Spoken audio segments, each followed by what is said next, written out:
Very good morning, dear students. Today we are going to discuss topic diseased partner share of profit. Actually, last topic was death of a partner. ये आपने कल start किया था किस तरीके से partner की जब डेथ होती है तो रिटायरमेंट, क्योंकि रिटायरमेंट में भी आपका पार्टनर फर्म से चला जाता है और डेथ में भी आपका पार्टनर फर्म से चला जाता है। तो लास्ट टॉपिक में आपको डिस्कशन हो चुका है कि what necessary adjustment will be made at the time of death of a partner and what amount what rights have to be paid by the firm to the executor of deceased partner. तो जो diseased partner का executor होता है उसको आप क्या क्या पे करेंगे, किस किस चीज़ को पे करेंगे, किस चीज़ का कैलकुलेशन बनेगा, that is already discuss in the last video. Today very special topic diseased partner share of profit. और ये बहुत इंटरेस्टिंग टॉपिक है। आपको देखो, आपको पता होना चाहिए स्टूडेंट्स कि जब हम बात करते हैं रिटायरमेंट में, तो रिटायरमेंट में मैंने पहले ही बोला था कि रिटायरमेंट जो होता है वो एक फिक्स डेट को होता है, ठीक है। और 99% केसेस में जो रिटायरमेंट होता है वो हमेशा कब होता है, 31 मार्च 2000, मतलब 31 मार्च को ही होता है। तो अब मैं 31 मार्च की बात कर रहा हूँ तो आपके दिमाग में आया होगा कि सर बात कर रहे हैं क्लोजिंग ऑफ द ईयर की। जिसमें 31 मार्च आता है तो 31 मार्च को ही अगर सपोज कर लो कि 3 पार्टनर या 4 पार्टनर उसमें से अगर किसी को रिटायरमेंट लेना है तो वो डिसाइड करेंगे भैया आप नेक्स्ट ईयर रिटायरमेंट लीजिए या नेक्स्ट ईयर रिटायरमेंट लीजिए। तो जब भी आप रिटायरमेंट लेंगे तो लगभग डेट जो 99% केसेस में क्या रहता है, 31 मार्च। तो हम ये कह सकते हैं कि सर जो डेट होती है रिटायरमेंट के टाइम पे वो लगभग कब होती है, 31 मार्च को होती है। अब स्टूडेंट इसका कई एडवांटेज है। अगर रिटायरमेंट 31 मार्च को हो रहा है तो उस समय ना तो आपको प्रॉफिट एंड लॉस के बारे में सोचना है, क्योंकि 31 मार्च वो डेट है जिस दिन प्रॉफिट एंड लॉस अकाउंट बनता ही बनता है। ना तो आपको बैलेंस शीट के बारे में सोचना है, ये भी वो डेट है जिस दिन बैलेंस शीट बनती है। तो 31 मार्च के में जब रिटायरमेंट होता है, चूंकि रिटायरमेंट प्री डिटरमाइन होता है, that's why there are no need to calculate any profit and loss या share of the profit to the deceased partner. Here suppose that कि ईयर 1 अप्रैल 2016, सपोज करो कि 1 अप्रैल 2016 से आपने ईयर स्टार्ट किया और ये कब क्लोज होगा स्टूडेंट, 31 मार्च 2017। अगर मैं पार्टनर की रिटायरमेंट की बात करूं और इस सेशन में पार्टनर को रिटायरमेंट लेना है तो वो आपसी समझौते से कहेंगे कि भैया हम जो रिटायरमेंट कब लेंगे, 31 मार्च 2017 को, ठीक है। लेकिन अगर बात हो 1 अप्रैल 2016 से लेकर के 31 मार्च 2017 में, बेटा जो डेथ होती है वो पूरी तरीके से अनसर्टेन होती है। क्या होती है, अनसर्टेन होती है। तो अनसर्टेन होने की वजह से ये मिड में, ये पूरे सेशन के बीच में कभी भी डेथ हो सकता है। सपोज कर लो कि अप्रैल, मई, जून और ये 30 जून, कब, 30 जून, 1 अप्रैल, मई, जून, 30 जून को उसकी जो है डेथ हो चुकी है, ठीक है। तो ये जिस समय उसकी डेथ होगी, चूंकि पार्टनर जो है अप्रैल, मई, जून, 30 जून तक कंटिन्यू वर्क किया और ये 3 महीने आप कह सकते हैं कि 3 मंथ वो कंटिन्यू वर्क फर्म में वर्क किया, ठीक है। ऑन द डेट ऑफ 13 जून उसकी क्या हो गई, डेथ हो गई। अब अगर फर्म पार्टनर की डेथ हो जाएगी तो ये जो 1 अप्रैल 2016 है इसके जस्ट पहले कौन सा दिन रहा होगा, सर इसके पहले रहा होगा 31 मार्च 2016। और ये 31 मार्च 2016 वो डेट रहा होगा जिस दिन अभी आप जल्दी ही बैलेंस शीट और सभी पार्टनर्स का कैपिटल अकाउंट और जो है प्रॉफिट एंड लॉस अकाउंट बना करके आ रहे हो। तो अब बीच में between the period if any partner going to death, अगर किसी की डेथ हो जाती है then you need not to prepare profit and loss account, you need not to prepare all partners capital account, क्योंकि अभी तो जल्दी जल्दी बना था वो। बट यहाँ पे चैलेंजेस क्या है, यहाँ पे चैलेंज बस इतना ही है कि you have to calculate the amount of deceased partner, the partner who are going to death, जिसकी भी डेथ हो गई है, डेथ जिसकी हो चुकी है, उसका जो एग्जीक्यूटर होगा, I am talking about executor and you know very well, I am talking about the last video.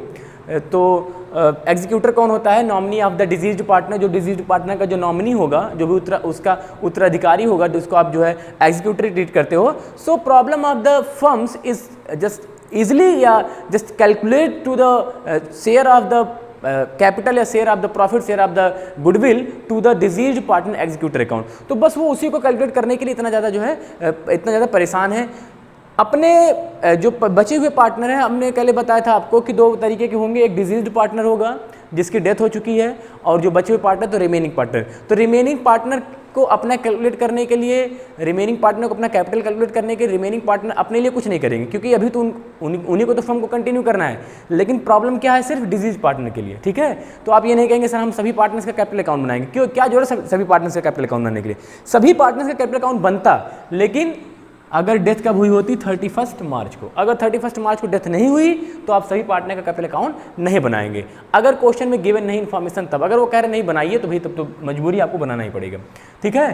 तो इस पीरियड में, जिस पीरियड में वो जिंदा था, मैं कह रहा हूँ कि 1 अप्रैल से लेकर के 13 जून तक, ठीक है, जिस समय तक वो जिंदा था उस समय तक का प्रॉफिट, उसमें उसने फर्म में काम किया तो उस समय तक का आपको क्या देना है, प्रॉफिट देना है, ठीक है। उस प्रॉफिट को कैलकुलेट करने के लिए 2 तरीका है यहाँ पे। दैट प्रॉफिट, चूंकि फर्म अभी जो है सिर्फ 4 महीने ही या 3 महीने ही कंटिन्यू हुई है, तो 3 महीने में हो सकता है किसी को उधार बिका हो, किसी का कुछ नगद बिका हो, कुछ पैसा लेना बाकी है, कुछ पैसा देना बाकी हो, then you are not able to calculate exact profit और एक्चुअल प्रॉफिट।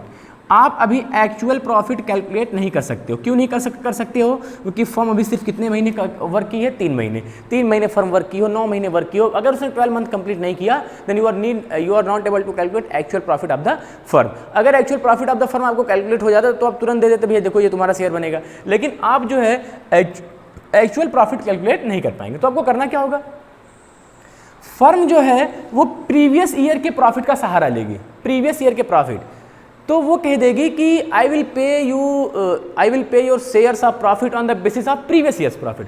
जो हमारे प्रीवियस ईयर की इफिशियंसी है, जो हमारे प्रीवियस ईयर की प्रॉफिटेबिलिटी कैपेसिटी है, I will pay the part of profit on the basis of previous year profit.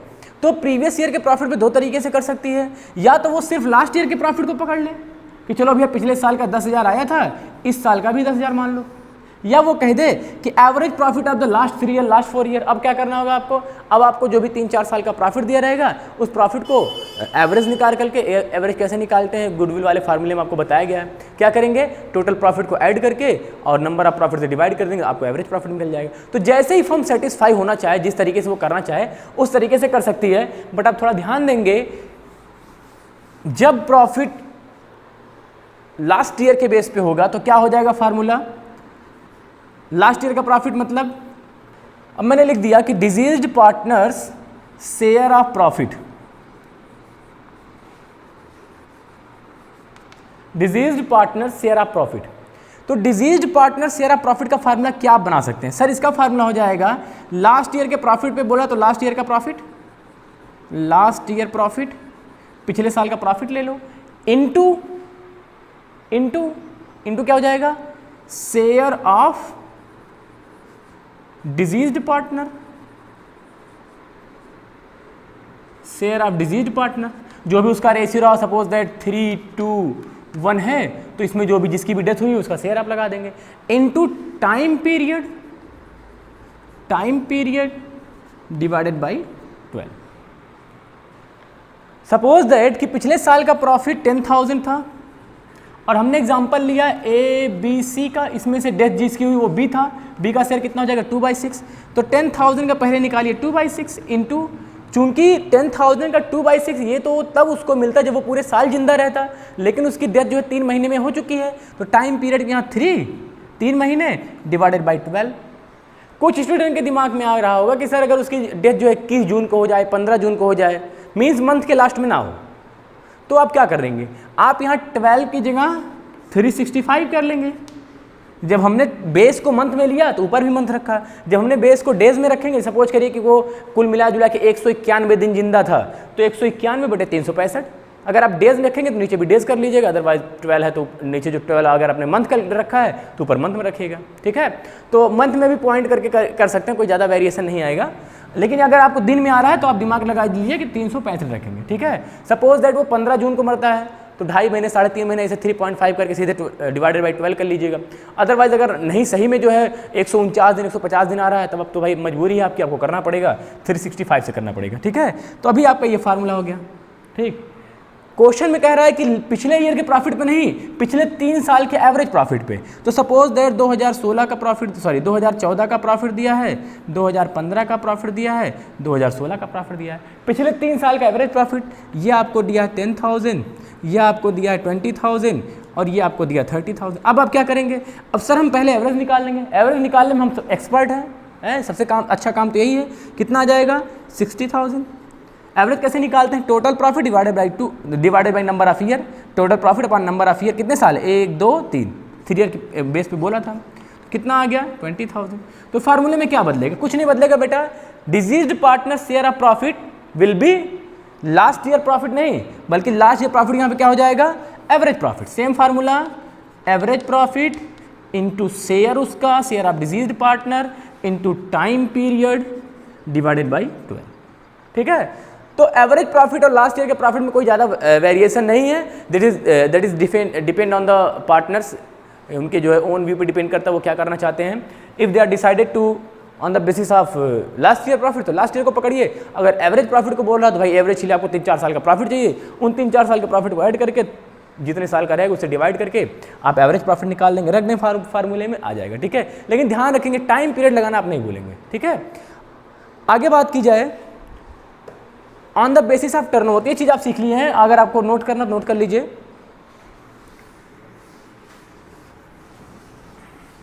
अब हम बात करेंगे on the basis of turnover. Actually student, ये on the basis of turnover का मतलब होता है on the basis of cell.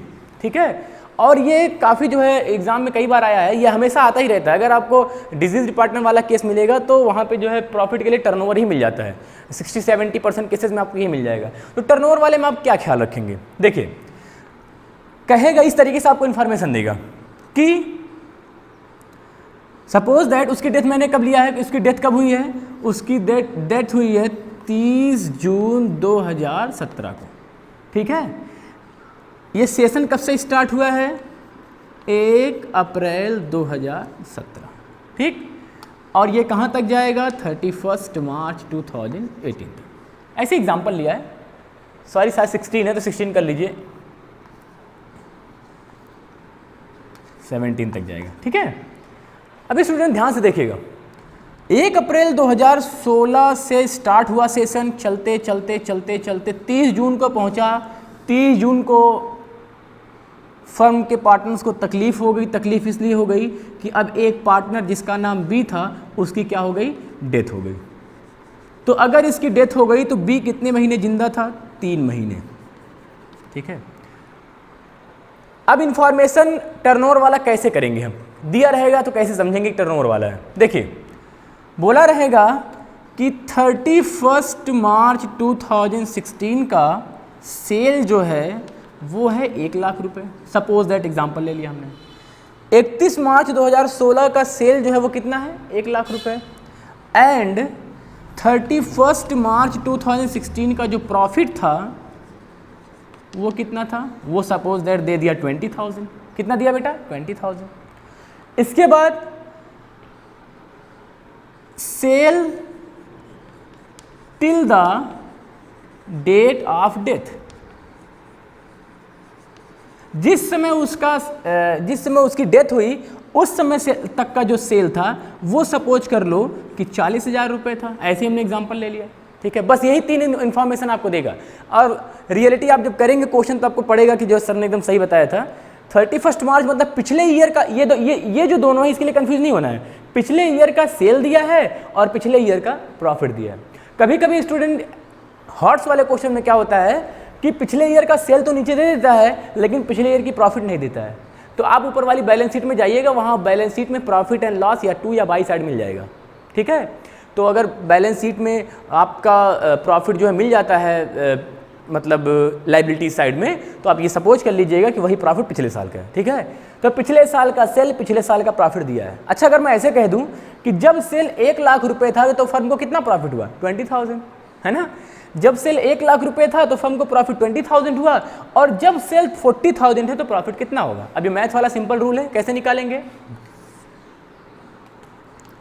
If sale equal to 1 lakh तो प्रॉफिट कितना आया, 20,000। इफ सेल इक्वल टू 1 या सपोज के लिए सेल इक्वल टू x तो क्या आ जाएगा प्रॉफिट, 20,000 अपॉन 1 लाख। ये तो रूल होता है कि सेल, जब आपका सेल 1 लाख था तो 20,000, अगर हमें सेल को x मान लिया तो हो जाएगा 20,000 अपॉन x।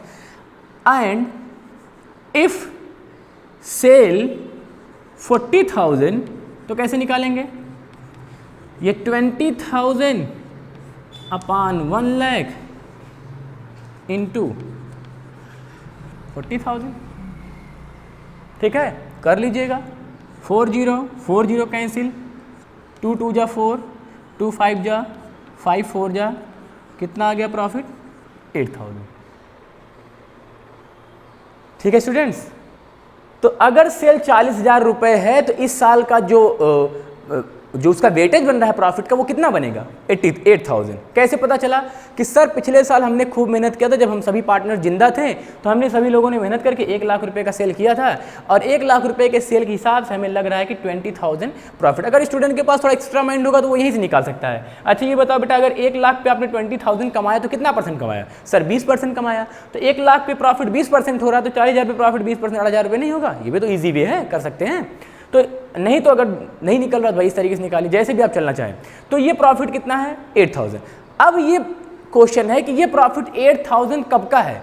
पूरे साल भर का है कि the profit till the date of death, जिस समय वो मरा उस दिन तक का है? तो आप कहेंगे नहीं सर, जिस दिन उसकी डेथ हुई उस दिन तक का है। क्यों? क्योंकि आपने सेल को पूरे साल का थोड़ी लिया है। जब सेल जून तक का है तो आने वाला प्रॉफिट भी जून तक का होगा। इसलिए जब ये वाला फार्मूला आप अप्लाई करिएगा तो कभी टाइम पीरियड डिवाइडेड बाय 12 मत करिएगा, क्योंकि ये तो खुद जो है जून तक का सेल है। अब निकालेंगे आप diseased partner share of profit. ये देखो थोड़ा शॉर्ट कर रहा हूं तो आप जो है कर सकते हैं। Deceased partner share of profit equal to सीधे सीधे 8,000 into share of deceased partner into share of deceased partner. Suppose that यहाँ पे 2/6 है तो आप सीधे सीधे 2/6 लिख देंगे।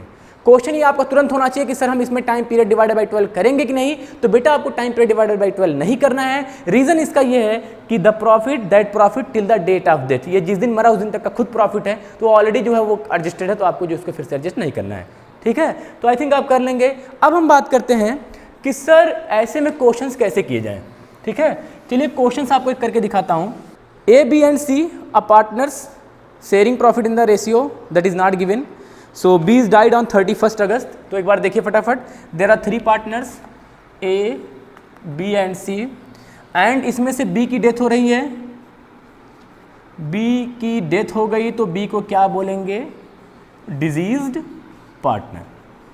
कितना अच्छा लगता है ना ये नाम, अच्छा है कि नहीं? Diseased partner. B died on 31st अगस्त। किस दिन डेथ हुई है? 31 अगस्त 2018 को। ठीक है, B share of profit from the closure of the last accounting year till the date of death was to be calculated on the basis of average profit of the 3 completed year. तो पिछले 3 साल के average profit पे करना। अब आपके दिमाग में आ गया होगा कैसे कैसे करना है। ठीक है, 16, 17, 18 का प्रॉफिट दिया है। 2016, 2017 sorry 2018. The profit of last 3 years are given in your question. That was 40,000 for 16, 50,000 for 17 and 72,000 for 18. ठीक है, आप इसको कर लेंगे कितना आ जाएगा? 1,62,000। अभी मैंने क्या फार्मूला बताया कि deceased partners share of profit. क्या फार्मूला होगा? सर एवरेज प्रॉफिट निकालेंगे, इनटू शेयर कर देंगे, उसका शेयर कितना है? Share of deceased partner. ये जो मैंने डी और पी लिखा है इसका इंडिकेटर है डिजीज्ड पार्टनर। भैया मेरे जगह कम है तो आपके ही लिए कर रहा हूँ। Share of deceased partner into जो भी उनका हो टाइम पीरियड डिवाइडेड बाय 12। तो चलो इसको पहले निकाल लो। ये क्या आ गया? सर ये है टोटल प्रॉफिट। एवरेज प्रॉफिट का फार्मूला होता है average profit equal to total profit into number of year. 1,62,000 into divided by 3, 1 2 3 3 कितना आ जाएगा? 3 5 जा 3 4 जा, यही ना? हाँ 3 4 जा 54,000। ठीक, अब आप लगाइए फार्मूला। एवरेज प्रॉफिट 54,000, शेयर नहीं दिया है सर, अब क्या करें? अब तो शेयर ही नहीं दिया है। शेयर नहीं दिया होता तो कौन शेयर होता है बेटा? 1:1:1। ठीक है, तो 54,000 इंटू 1/3 कर दिया। क्या एंट्री हो क्या हो गया? 1/3 इंटू टाइम पीरियड क्या रखेंगे, 31 अगस्त 2018 को उसकी डेथ हुई है। अब आप बताइए, अप्रैल से स्टार्ट करेंगे सेशन, अप्रैल, मई, जून, जुलाई, अगस्त लेंगे तब जब, क्योंकि अगस्त को 31 अगस्त को उसकी डेथ हुई है तो वो भी लिया जाएगा। 1 2 3 4 5 ईयर, तो सॉरी 5 मंथ, 5/12 कितना आ जाएगा, इसको कैलकुलेट कर लीजिएगा, 7500 आएगा। ये कितना आएगा, 7500 रुपये। ठीक है। अब स्टूडेंट्स काफ़ी इंपॉर्टेंट और लॉजिकल पॉइंट आ गए, ये सब तो आप कर लेंगे, काफ़ी इजी है। ठीक है। एंट्री पास करनी है, क्या पास करनी है, एंट्री, जर्नल एंट्री।